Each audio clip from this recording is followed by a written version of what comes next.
अगर दूसरी बार ये नहीं होने वाला, खराब हो गया तो भाई समझ लो प्योरली पूरी तरह से बस इंग्लिश लिखेंगे। मैंने बहुत सारे क्वेश्चन पूछे एंड एक चीज और मैं बताना चाहूंगा, रिवील करना चाहूंगा। ये बोर्ड का स्टार्टिंग का पेज कैसे फिल अप करना है और अंदर कैसे प्रेजेंटेशन करना चाहिए जिससे मार्क्स और हमारे बढ़े, कुछ समझ नहीं रहा है। चलो जाके प्रदीप सर से पूछते हैं। प्रदीप सर, ये स्टार्टिंग का पेज कैसे फिल अप करना है बताओ ना, और प्रेजेंटेशन अंदर का कैसे रखे जिससे मार्क्स। ओके खुशी, मैं आपके साथ अपने यूट्यूब के बच्चों में आपका पेन ले सकता हूँ? ओके, आप एक मिनट बैठ जाओ और ये फिलअप आप ही करोगे। मैं आपको बताते जाऊंगा, आप इसको फिलअप करते जाओगे, जिससे क्या आपका मिस्टेक नहीं होगा बोर्ड एग्जाम में। क्योंकि ये जो मेरा वीडियो देख रहे हैं बेसिकली हो सकता है ज्यादा 10th स्टैंडर्ड के बच्चे होंगे, क्योंकि 12th स्टैंडर्ड का तो ऑलरेडी एग्जाम चल रहा है। तो 10th स्टैंडर्ड वाले बच्चों को बहुत ज्यादा कंफ्यूजन होता है, क्योंकि वो बहुत सारी चीजें सोचते रहते हैं, उनको यहाँ वहां सुनाई देता है, अगर मैंने ये कर दिया तो वो गड़बड़ हो जाएगा, वो गड़बड़ हो जाएगा। तो आज इसको क्लियरली सुनो एंड अच्छे से फिलअप करो एंड कुछ और चीजें बीच में बताऊंगा उसको भी फॉलो करना। सो खुशी, मैं चाहूंगा कि एक बार अच्छे से जो जो चीजें मैं बता रहा हूं उनको आप फिलअप करते जाओ। तो ये गाइस सबसे पहले बता कुछ और चीजें बता देना चाहता हूँ। देखो गाइस, ये नवनीत का एक प्रैक्टिस के लिए आपके पास है ये फ्रंट पेज इस तरह से। हाँ, बोर्ड का थोड़ा सा चेंज होता है, थोड़ा सा चेंज के बारे में बता देना चाहूंगा कि देखो ये बारकोड है, पर एक्चुअल बोर्ड का बारकोड यहां होता है और साथ में ये होलोग्राफ स्टिकर है। तो ये जो बारकोड होता है वो यहां लगा रहता है। ये बारकोड के ऊपर आपका सीट नंबर रहता है, सेंटर नंबर रहता है, उसको इस तरह यहां स्टिक किया जाता है और उसको छुपाने के लिए उसके ऊपर होलोग्राफ लगाया जाता है और अंदर आप सब कुछ भरते हो। और बाद में गाइस क्या होता है कि ये आगे जाके स्कैनिंग में जाता है तो आपके सीट नंबर सब कुछ ऑलरेडी रिकॉर्ड हो जाता है और पूरे नंबर आपके मतलब जो आपको नंबर मिलता है वो ऑन रिकॉर्ड ऑनलाइन भी पूरा भर दिया जाता है इससे ही। तो सबसे पहले यहाँ क्या होता है, बारकोड और उसके ऊपर होलोग्राफ। तो ये ध्यान रखना और इसको बहुत अच्छी तरीके से स्ट्रिक करना, क्योंकि बहुत सारे बच्चे ना, अगर एक बार में ये काम होगा, अगर दूसरी बार ये नहीं होने वाला, खराब हो गया तो भाई समझ लो। इसीलिए बता रहा हूं, अगर आपको कुछ प्रॉब्लम आए तो वहां जो टीचर्स है उनको पूछ सकते हो। वैसे टीचर्स जहां तक है 10th स्टैंडर्ड में टीचर खुद करके देती है। अगर आपसे टीचर बोल रही है करने के लिए और आपको डर लग रहा है तो टीचर को बुला के ये काम करवा लेना। ऑलरेडी गाइस एक लिंक डिस्क्रिप्शन में मैं ऑलरेडी देता हूं, उस समय मैंने ऑलरेडी होलोक्राफ्ट और बारकोड मैंने चिपका के बताया था कि किस तरह से स्टिक किया जाता है, वो वीडियो भी आप एक बार देख लेना। सो अब मैं बात करता हूं खुशी। आप खुशी ये पूरा फील करेगी, जिसके कारण खुशी को बहुत खुशी मिलेगी। तो खुशी, ये पेन आप पकड़ो एंड यहाँ सेंटर नंबर जिस जगह पे, और सब कुछ गाइस मैं बताना चाहूंगा, सेंटर नंबर ये सब आप सभी के हॉल टिकट पे लिखा रहता है। तो खुशी, मैं चाहूंगा सेंटर नंबर, मेरे ख्याल से आप इतना स्कॉलर हो, आपको याद भी होगा, तो सेंटर नंबर आप यहाँ लिख सकते हो। और ये सभी गाइस किसमें से देख के भरना है, आपका जो हॉल टिकट उसमें दिया हुआ है। फिर इसके बाद इसमें आप देखोगे इन फिगर आपका जो सीट नंबर है, ये अपना सेंटर नंबर है, सॉरी ये सेंटर नंबर है, और सेंटर नंबर आप सभी के हॉल टिकट पे दिया रहता है जहां पे एग्जाम है। तो आपको कुछ रटने की, याद करने की जरूरत नहीं है। इन फिगर आपका जो सीट नंबर है उसको आपको फिगर में लिखना है। तो खुशी, यहां सीट नंबर अपना लिखा जाए, देखो इस तरह से। देन इसी को यहां वर्ड्स में लिखना है। बट एक चीज याद रखना, जब वर्ड्स में आप लिख रहे हो, बट एक चीज मैं बोलूंगा, जब सीट नंबर लिख रहे हो ना, पीछे साइड से लिखो, जिससे ज्यादा बेटर रहेगा। देखो खुशी ने भी आगे से लिख दिया, बट अब पीछे से लिखोगे तो ज्यादा बेटर रहेगा। वैसे अब इसी यही जो लिखा हुआ इसको वर्ड्स में लिखना है। तो खुशी, अब इसको वर्ड्स में लिख के दिखाओ।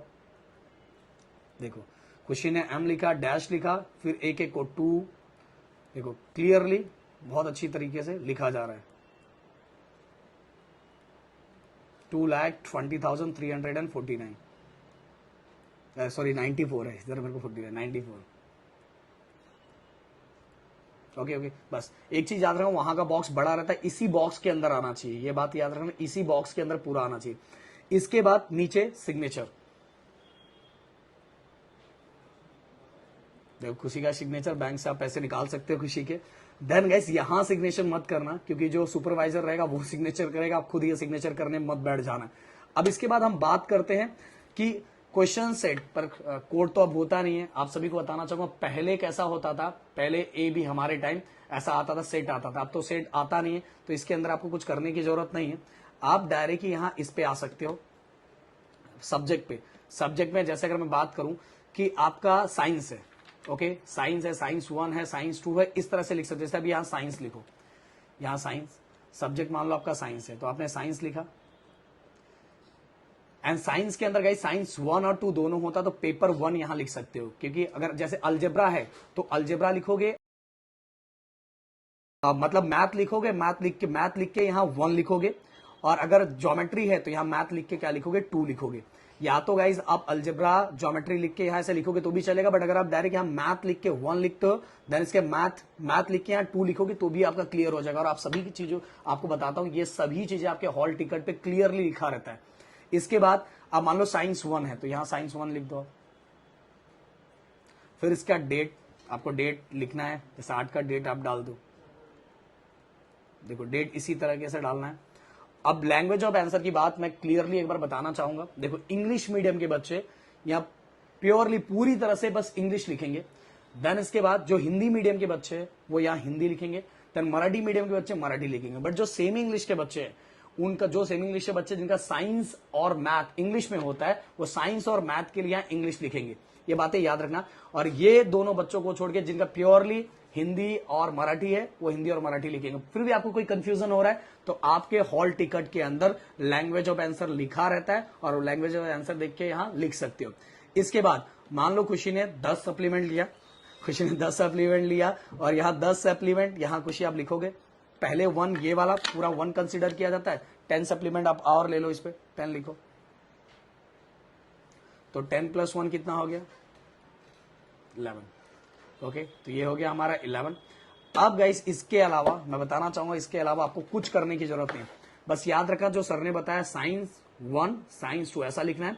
अलजेब्रा ज्योमेट्री भी डायरेक्ट लिख सकते हो, पेपर 1 पेपर 2 करके लिख सकते हो। अलजेब्रा लिख दो, पेपर 1 ज्योमेट्री, पेपर 2, इस तरह से भी आप कर सकते हो, और वो सभी चीजें हॉल टिकट पे लिखी रहती है।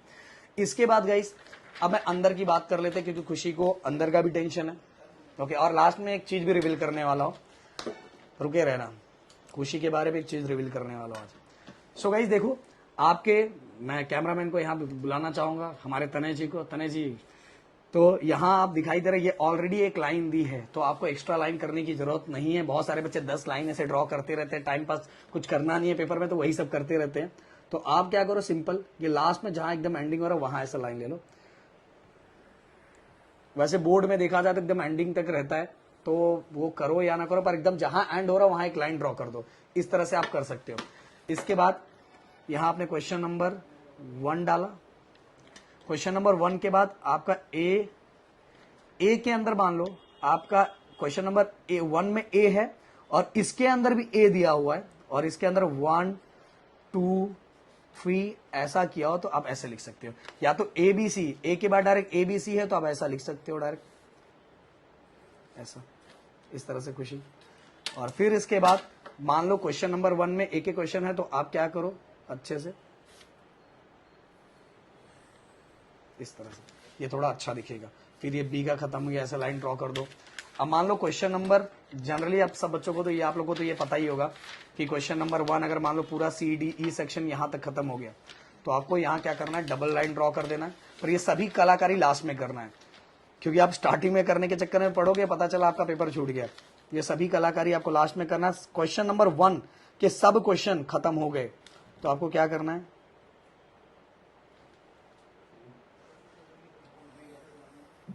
और यहां 2 लाइन आप ड्रॉ कर सकते हो, जिससे उनको समझ में आएगा कि ये क्वेश्चन नंबर 1 पूरी तरह से खत्म हो गया। ओके, ये देखो, ये पूरा इसी पे रखना, नहीं तो इस तरह से हो जाएगा। फिर आपको क्या करना है, इसको क्रॉस कर देना है कि क्वेश्चन नंबर 1 जो नया क्वेश्चन नए पेज पे, ये बातें याद रखना। फिर इसका क्वेश्चन नंबर 2 आपको यहां से स्टार्ट करना, समझ आ रही। इसके सब क्वेश्चन आप स्टार्ट कर सकते हो, सब क्वेश्चन नंबर 2 में ABCD जो है, तो आप लाइन वाइज स्टार्ट कर सकते हो। बट खुशी, क्वेश्चन नया क्वेश्चन नए पेज पे। सो गाइज ये सभी हमने करवा दिया, बता दिया। बट एक चीज ध्यान रखो, आपके हॉल टिकट पे सब कुछ लिखा है। आपको कोई भी कंफ्यूजन होता है, कुछ भी डाउट होता है, तो जो टीचर आपके जो टीचर आई है, वो टीचर को आप बुला के अच्छे से चीजें पूछ सकते हो। मतलब अगर आपको कहीं भी डाउट क्रिएट हो रहा है तो इतना टेंशन लेने वाली बात नहीं। और खुशी, आपने बहुत सारे क्वेश्चन पूछे। एंड एक चीज और मैं बताना चाहूंगा, रिवील करना चाहूंगा, खुशी कोई 10th स्टैंडर्ड की स्टूडेंट नहीं है। खुशी का 12th का एग्जाम चल रहा है। खुशी जस्ट ये अच्छी एक्टिंग कर रही है, खुशी ऐसा कर रही है। तो खुशी के लिए एक नीचे कमेंट बॉक्स में अच्छी चीजें लिख दो, खुशी ने आपके लिए एक्टिंग की है। तो चलो मिलते हैं नेक्स्ट वीडियो में। Thank you so much guys. जय हिंद एंड जय महाराष्ट्र दोस्तों।